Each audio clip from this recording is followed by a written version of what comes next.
First off, I think it's worthwhile recognizing that around about 90% of global water policy is out of date. So in terms of finding a good practice, the key thing is to actually dust it off and take a good look at it, because most countries don't do that on a regular basis. You would think that it's something that's more iterative and reviewed on a regular basis, but that's not the case. So I think the first thing is to really understand the policy situation right now, and then be able to reconcile that with what the climate future is showing us.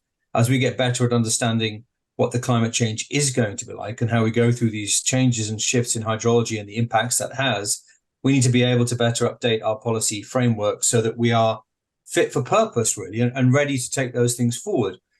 I would say most countries are 20 years behind where they need to be now on reforming water policy. And if you think that we need to be looking at water policy now for 20 years ahead so we can build the trajectories, that means that, we're effectively 40 years behind where we need to be on the policy calendar when it comes to being able to better manage our water resources. So there's some real fundamental challenges there.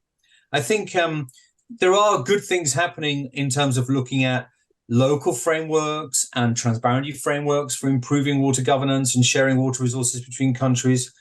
But there's also a missing piece of the puzzle, which is groundwater, which is often something that's generally requires a certain level of different technical skills, which means that it's not so well looked at from a policy perspective or from a regulatory perspective. So updating policies, reviewing the laws and the regulations. And I think the private sector has a big role to play here because they're concerned about water, as you can see across the board in this conversation. So they're concerned, but they also have solutions, and they have resources, and they have concerns at the local to the global international level as to what's happening with water resources. And there are some tough choices to make, for sure. I mean, the concern at the moment is the push for more water storage, which is needed.